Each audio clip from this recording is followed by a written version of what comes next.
Hi everyone. This is our weekly broadcast where we discuss search and AI strategies, everything that's going on in AI world, everything that's going on in Google world, all of those topics that are very, very hard at this point to catch up with. So we are here helping you. Hopefully that is useful. I'm Anne Smarty. I'm the co-founder of Smarty.marketing. I've been in SEO for more than 20 years at this point, so I've seen it all, and I think it's an exciting time to be an SEO as well. Now, that's not a popular opinion. Many people are crying, the sky is falling, the sky is falling, which is partly true because it does seem like too much is going on, so it's too difficult to predict what next. What are we losing next, and how do we remain afloat, and how do we get that visibility for our businesses online. But this is not the first time. I almost saw that with SEO. Of course, it was different. With SEO, it was more about gaining something. We did not necessarily lose anything. We were learning new things to gain visibility, to be more visible. And of course, with AI, there is at this point, it looks like we are losing more than we are able to gain. But we will definitely figure that out. With me today and always, April, our Smarty Marketing Director of Social Outreach, Reddit expert, designer, a lot of great creative roles she does works and helps us with, but not necessarily SEO. So she brings fresh perspective to these talks because definitely I've been into this too long to be able to understand what people outside of SEO even think about all of that. Well, a few things from our industry, a few updates in case you were not following all the stream of information that is currently happening in our industry. So first of all, there was a Google Core update. In case you are still keeping track of those, I know with AI overviews, AI mode, ChatGPT, we are kind of not as much into Google's updates anymore because we lost traffic over AI overviews, much more traffic than most of us ever lost through any of those updates, so they're not as important, but still a good reminder for you to check your Search Console and see if you lost any clicks, organic clicks, or even gained organic clicks over that update. As a reminder, core updates are not penalizing anyone. That is changing Google's treatment of search intent, of certain queries, of certain ranking signals, maybe adding some more AI levels as they roll. So it's not about your side, even if you lost anything, but it doesn't mean you cannot get it back with some updates, tweaks to your site content. We can always do something about your site to make it better. In other news, we know what the penalty for Google is going to be for it being a monopoly, basically in the search industry. So they are not losing Google Chrome. If you had those hopes up, no, the court is not doing that. The decision is that Google Chrome remains Google's. I know Perplexity's founder was not happy about that and was very vocal about that. And a few other founders and experts in our industry were very vocal about not being happy with that decision. I just posted on my subreddit, in case you're not there, please join SEO for AI. Great insights there. We have some great new members that contribute all those news and updates to the subreddit, making it much easier for me personally to keep track of everything that's going on with SEO for AI, whether it's whatever you call it, could be GEO, could be AIO, could be AEO. We cover all of that inside our dedicated subreddit, so please join us there. So we were just discussing on that subreddit that there is soon, very soon, Google Chrome will switch its URL search bar to AI mode bar. So instead of searching when you put keywords or search queries in the Google Chrome's bar, it's quite likely you will be going to AI mode and converse with the AI mode instead of searching. That will be another huge hit on our organic traffic. After AI overviews, that's going probably to be as dramatic, maybe not as much, but it will still be a hit. So we will be watching and getting ready for that. Organic visibility may have another wave of losses if they roll with that. Now that Google Chrome is definitely theirs, and now that Perplexity is launching their own AI-driven browser where you can also ask questions right from the URL bar. So that is another trend to look after, because definitely, as we know, Google likes following those footsteps from others. They first did ChatGPT.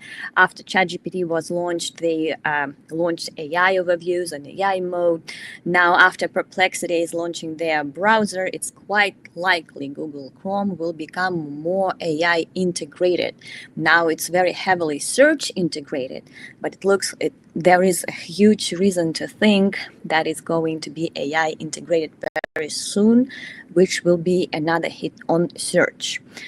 We will see when that happens. I'm sure it's not going to happen prior to them monetizing AI mode. As we all know, AI mode has 0 ads right now.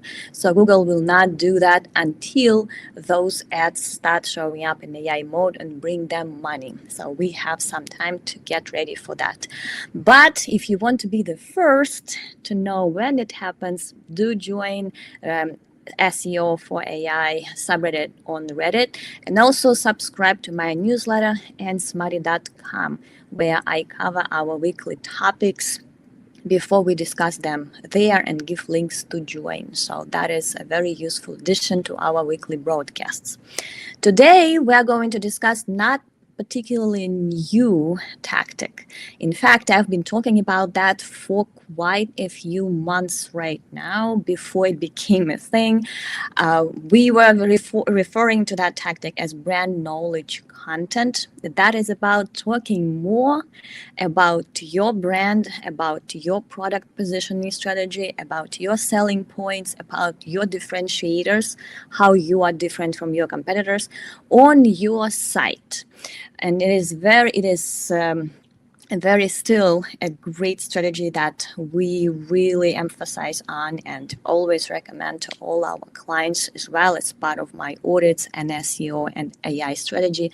So as much as you can, you should be talking about yourself on your site, your social media profiles, align your social media strategy and content strategy to talking about that, putting your product in the context where it is obvious why and how it is unique and which problems it is solving. Now, there is another great exercise that I've been doing. Remember, we've been all Googling ourselves, and now we are prompting ourselves. So in ChatGPT and AI mode and Perplexity, especially those three, the good way to know what LLMs know about you is to ask them. And it's also not a new thing. Been talking about that for many, many months at this point, but this is a good reminder. You need to always ask, what do you know about this company or this name? I do that on a regular basis because I do want to see how that evolves. It is definitely evolving as more I talk about AI and Reddit. You will see now, if you prompt something like who is in Smarty or something like that, you will see a lot of mentions about these new things that I'm doing. They are both new for my personal brand. I used to be known as an SEO analyst, as blogger, as guest blogger, as community manager, because I did have all those roles in the past. But my goal was to change the training data the way that they know more about what I'm currently doing. And currently, I'm the co-founder of SEO and AI company. So I want to be found for the relevant prompts when people are asking for recommendations in ChatGPT or AI mode. Someone who is specializing in both SEO and AI, I do want to be one or part of the answer. And that is why I need to know that those LLMs know exactly that that's what I'm doing. So that is a good case study. The more you talk about something, the more AI knows you're specializing in that. But it doesn't end there. The strategy is to also look at all the citations that AI was using to generate the answer about you. The goal here is to control as many of those citations as you can. And first step would be your site and a very detailed about page. FAQ page. I did add FAQ about myself to my oldest site, SEOsmarter.com, because I saw that most LLM platforms were using my website, my old website, SEOsmarter.com, to pull answers about me from there. So I added FAQ. To be honest, with full transparency, I generated that FAQ using ChatGPT and just edited at it, so it wasn't too much of a problem. And I also, just in case it helps, I also created a FAQ page schema for that page as well. By the way, you can find a free FAQ generator on our website, smarter.marketing. Go ahead and generate something for you as well. So I did both, and now I'm seeing those answers are being cited in AI mode and ChatGPT. Good exercise. You can do it on your site. You don't have to lie about yourself or your product, but be very factual, be very constructive about what you're doing, why you're doing this, what customers can find more, what's your pricing. All of those questions should be answered in your FAQ. Great idea. You do not have to spend too much time on that. It does help.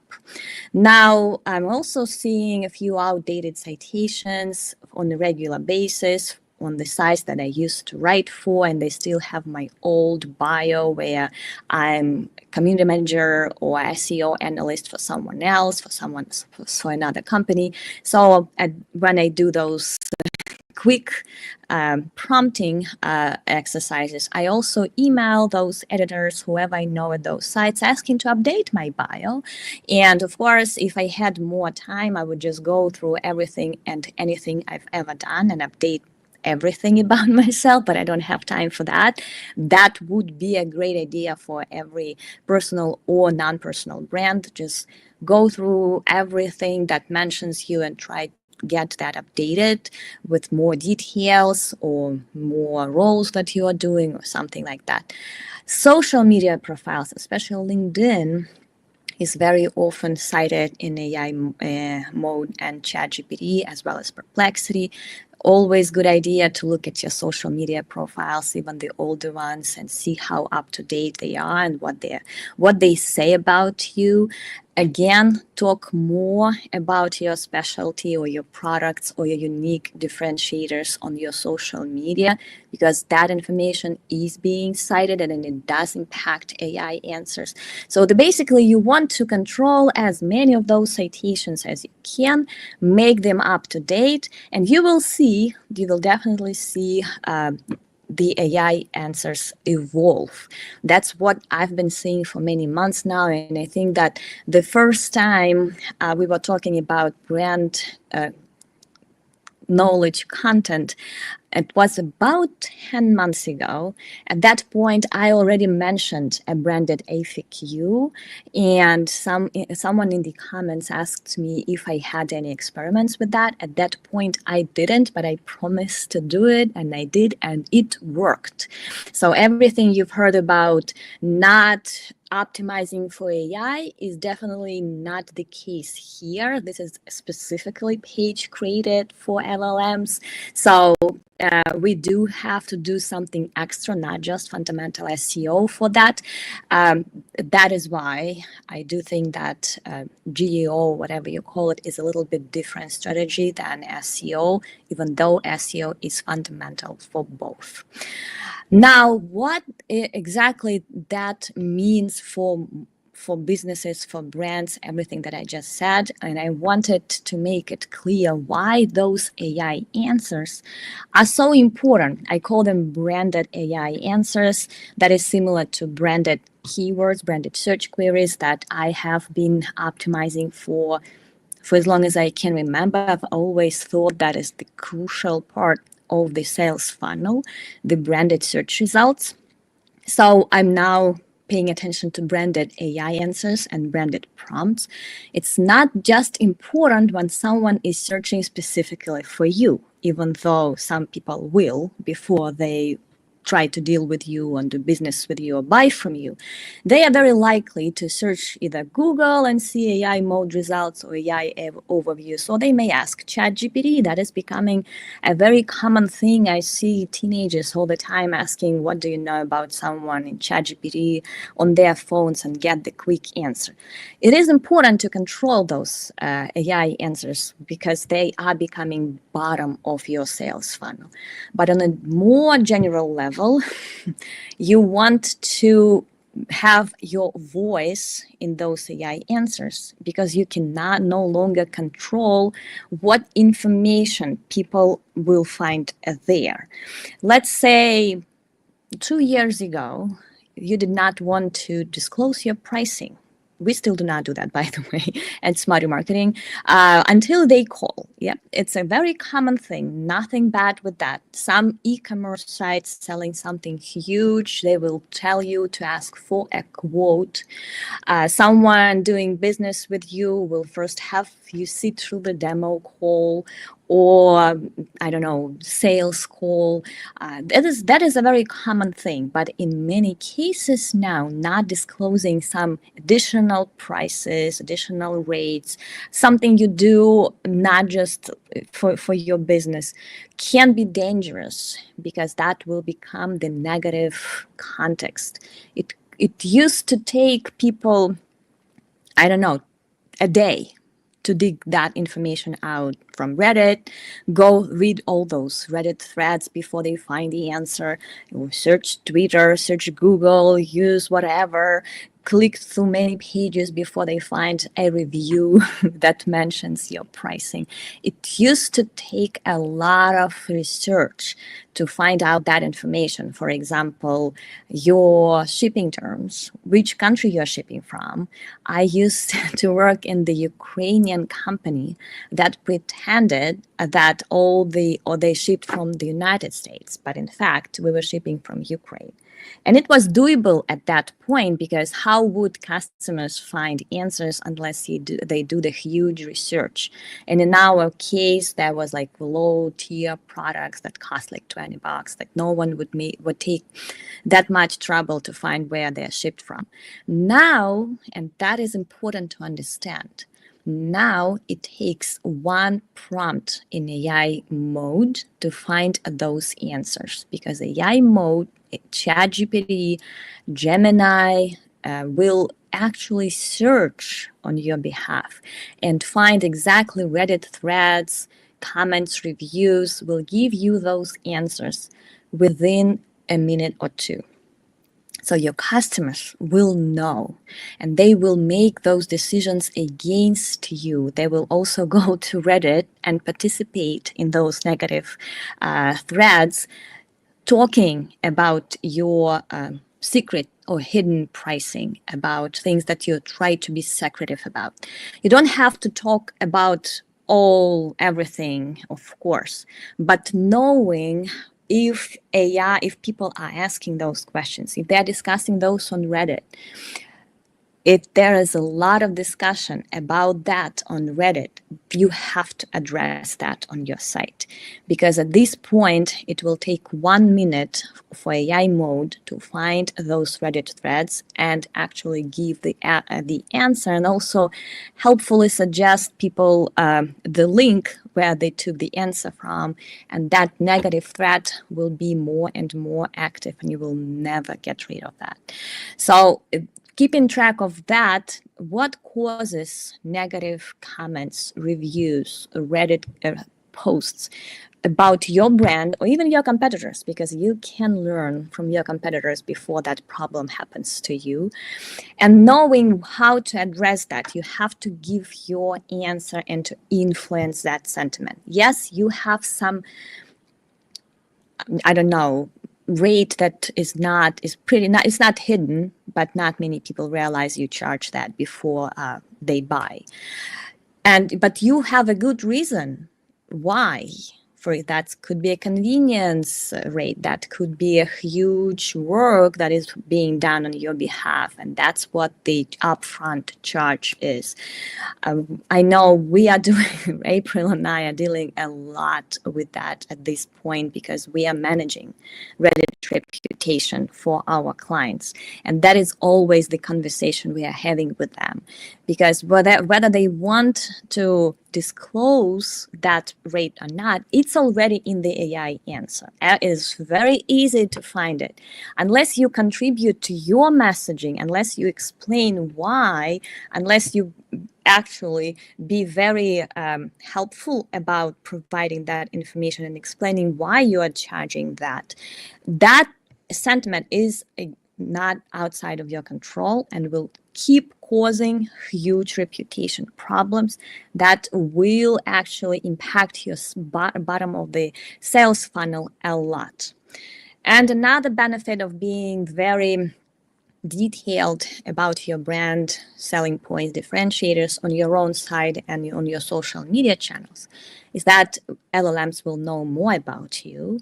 And at this point, you will be showing up in more non-branded prompts. So you will be part of that solution when people are asking for something relevant, because you will give that easy information to LLMs prior to and become a training part of the training data.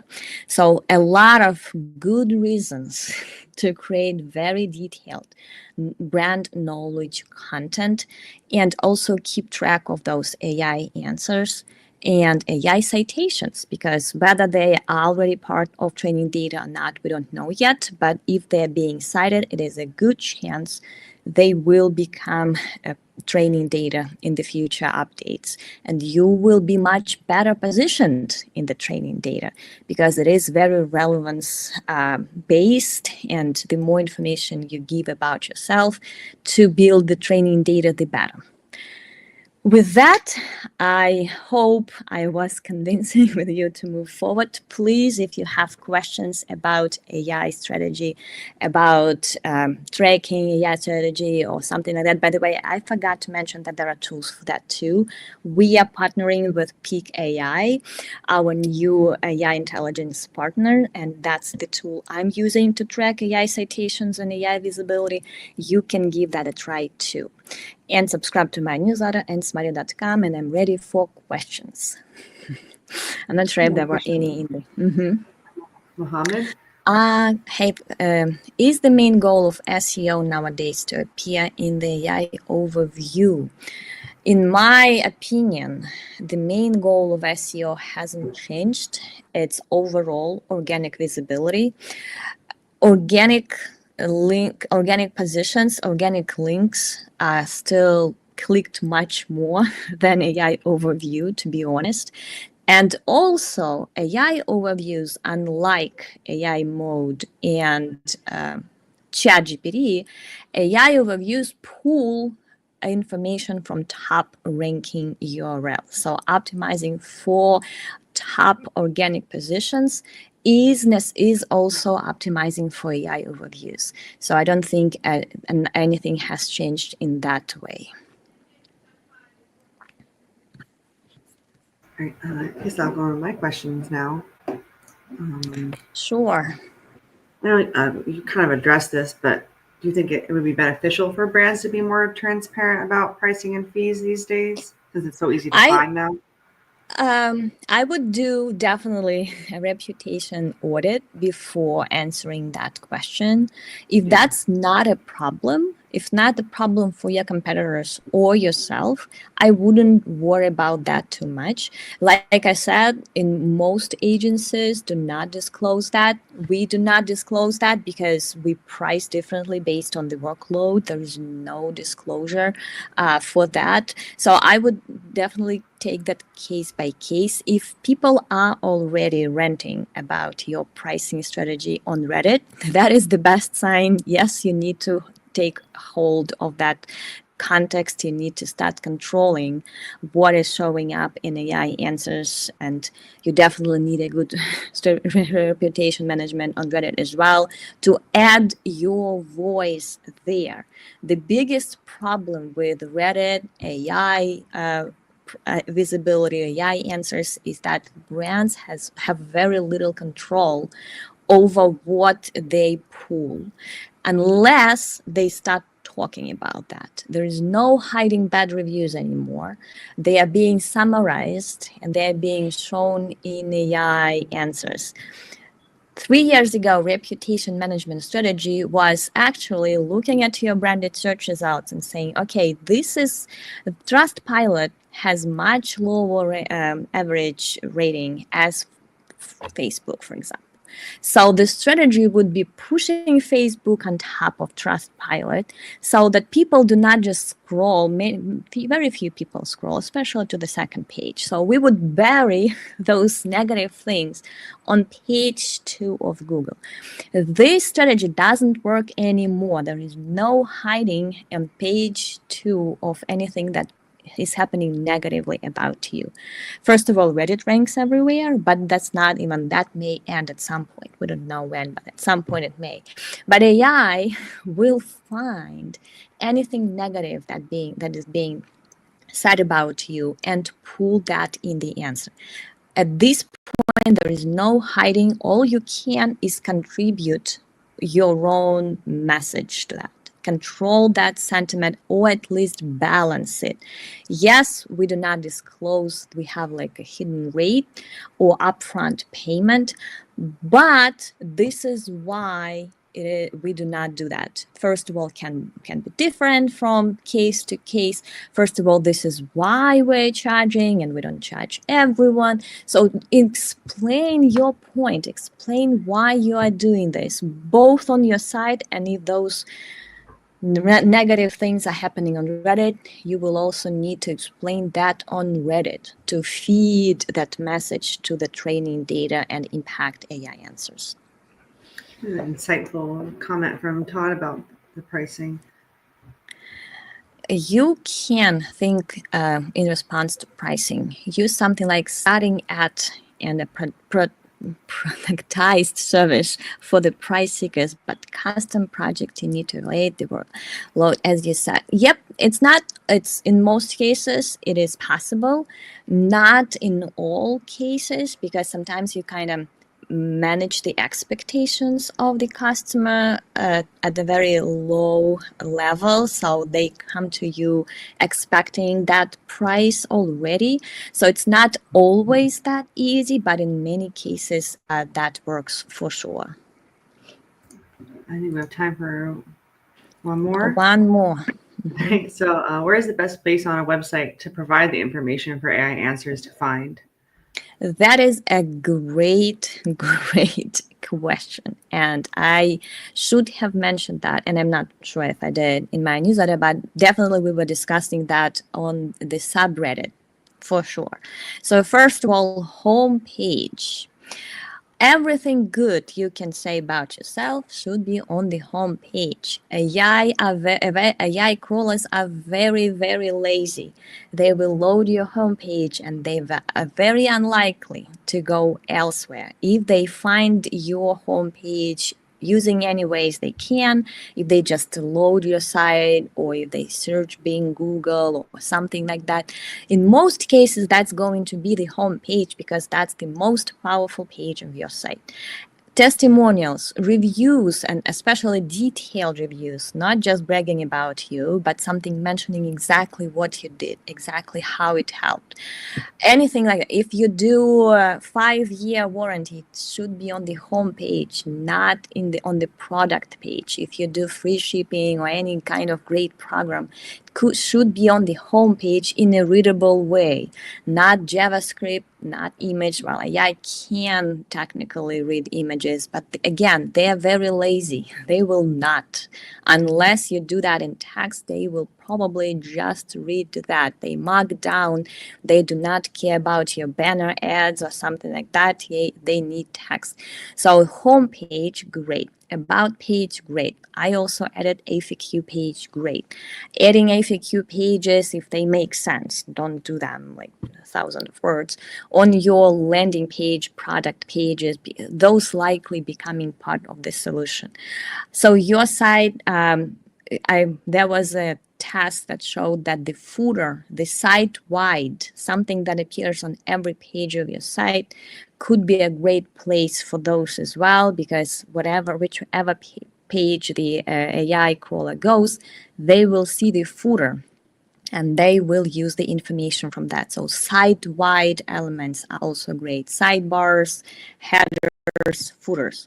So all of those are great for AI. Start with the homepage and your site-wide elements for sure. Don't forget your about page. With that, thank you so much. I hope this was useful today. Again, AnnSmarty.com is where you can find all this information with screenshots, more references, more examples. So please subscribe. See you there, and I will be announcing our next topic in my newsletter next week. Thank you so much. Thank you, April, and see you next week with more updates and more tips and advice.